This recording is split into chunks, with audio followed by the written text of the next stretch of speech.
Assalamualaikum warahmatullahi wabarakatuh. Salam sejahtera untuk kita semua. Saya Daniela Aurelia Arsanti dari jurusan Produk Angkatan 2020. Di sini saya ingin menyampaikan materi mengenai fungsi dan kedudukan bahasa Indonesia pada mata kuliah bahasa Indonesia. Sebelum masuk ke materinya, saya ingin menjelaskan apa itu bahasa Indonesia.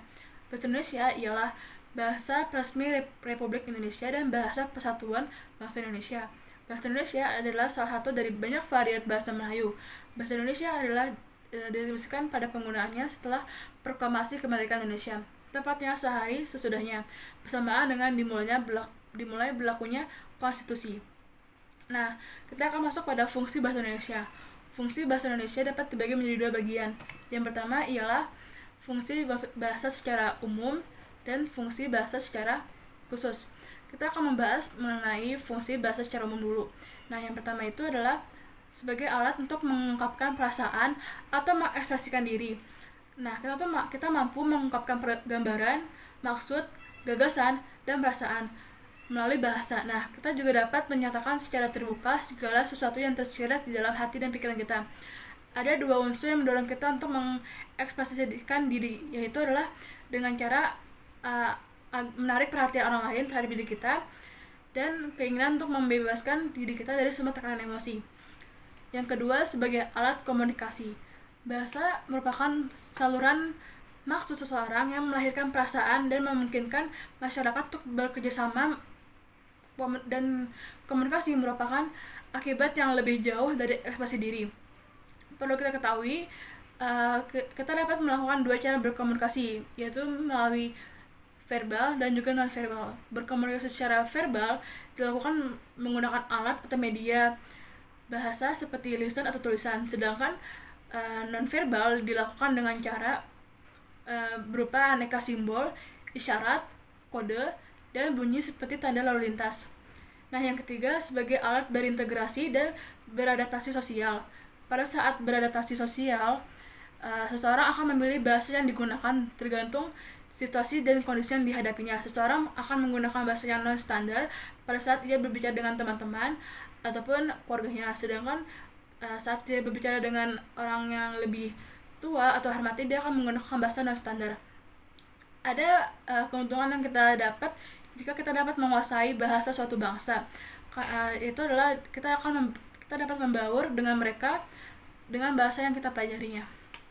Nah, yang keempat ialah sebagai alat kontrol sosial yang mempengaruhi sikap, tingkah laku, serta tutur kata seseorang. Kontrol sosial juga dapat diterapkan pada diri sendiri maupun masyarakat.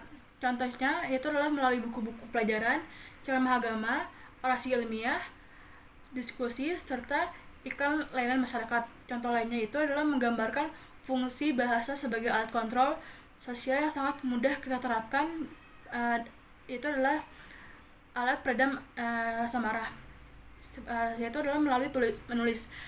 Karena menulis ini merupakan salah satu cara yang sangat efektif untuk meredamkan rasa marah kita. Nah, yang kedua adalah fungsi bahasa secara khusus. Fungsi bahasa secara khusus yang pertama ialah mengadakan hubungan dalam pergaulan sehari-hari. Manusia adalah makhluk sosial yang tak terlepas dari hubungan komunikasi dengan makhluk sosial lainnya. Komunikasi yang berlangsung dapat menggunakan bahasa formal maupun non-formal. Dan yang kedua ialah mewujudkan seni sastra. Bahasa yang dapat dipakai untuk mengungkapkan perasaan melalui media seni seperti syair, puisi, prosa, dan lain-lain. Terkadang bahasa yang digunakan memiliki makna denotasi atau makna yang tersirat. Dalam hal ini diperlukannya pemahaman yang mendalam agar kita dapat mengetahui makna yang ingin disampaikan oleh penulis. Yang ketiga ialah mempelajari bahasa-bahasa kuno. Dengan mempelajari bahasa-bahasa kuno, kita akan dapat mengetahui peristiwa atau kejadian di masa lampau untuk mengantisipasi kejadian yang mungkin dapat terjadi di masa yang akan datang, atau hanya sekedar memenuhi rasa keingintahunan tentang latar belakang dari suatu hal. Misalnya untuk mengetahui asal dari suatu budaya yang dapat ditelusuri melalui naskah kuno atau penemuan prasasti-prasasti. Yang keempat ialah mengeksploitasi iptek. Dengan jiwa dan sifat keingintahunan yang dimiliki oleh manusia, serta akal dan pikiran yang sudah diberikan Tuhan kepada manusia, maka manusia akan selalu mengembangkan berbagai hal untuk mencapai kehidupan yang lebih baik.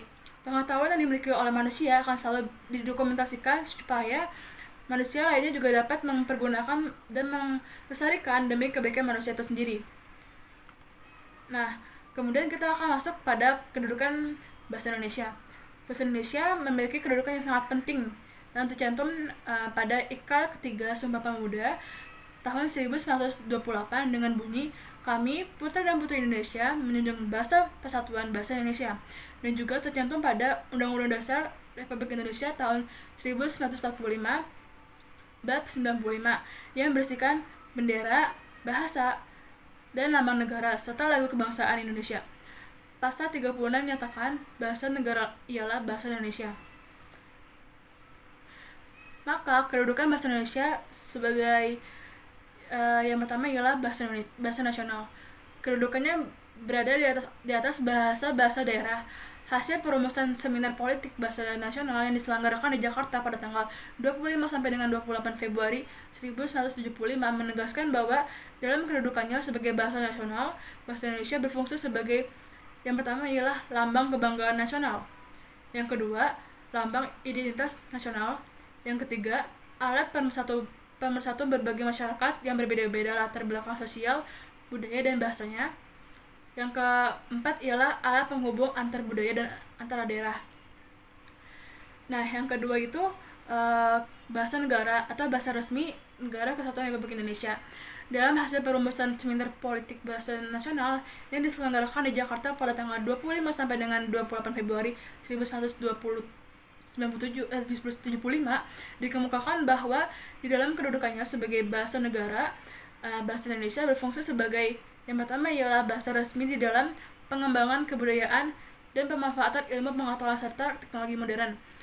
Yang kedua, bahasa resmi di lembaga-lembaga pendidikan. Yang ketiga, bahasa resmi di dalam perhubungan pada tingkat nasional untuk kepentingan perencanaan dan pelaksanaan pembangunan serta pemerintah. Yang keempat ialah sebagai bahasa resmi kenegaraan.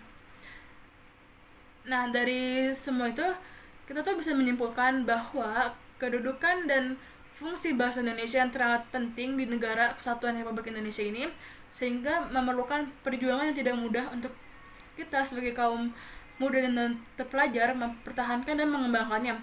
Bahasa Indonesia ini memiliki fungsi dalam segala bidang, baik bidang sosial, budaya, pendidikan, dan ilmu pengetahuan. Peranan bahasa Indonesia sebagai pengantar dan penghubung di masyarakat sangatlah penting, sehingga masyarakat kita mampu mengembangkan pemikiran dan ide-ide yang dengan baik. Bahasa Indonesia dalam kenyataannya saat ini mulai redup nih. Nah, itu karena di dalam jiwa kaum muda dan pelajar. Hari ini dikarenakan mereka lebih bangga dan senang apabila mampu berbahasa asing ketimbang menggunakan bahasa Indonesia. Bahasa Indonesia itu dicampur-campur sehingga tatanan dan atau ejaan yang disempurnakan tidak diindahkan lagi, yang mengarah tidak sesuai lagi pada tatanan itu. Di lingkungan keluarga, orang tua bahkan sudah membiasakan anak-anaknya untuk menggunakan bahasa asing karena bahasa asing dianggap penting di dunia kependidikan nantinya, sehingga tidak jarang remaja sekarang enggan untuk berbahasa Indonesia. Nah, pesan yang bisa saya sampaikan, kalian bisa mempelajari bahasa asing, tetapi jangan sampai kalian lupa pada bahasa kalian sendiri, yaitu bahasa Indonesia. Karena pada dasarnya kita tuh bahasa Indonesia itu adalah bahasa ibu kita, karena bahasa Indonesia itu adalah bahasa dari kita lahir. Jadi jangan sampai kita melupakan bahasa Indonesia hanya karena kita fokus pada bahasa asing. Oke, mungkin itu saja yang bisa saya sampaikan. Kurang lebihnya mohon maaf. Wassalamualaikum warahmatullahi wabarakatuh.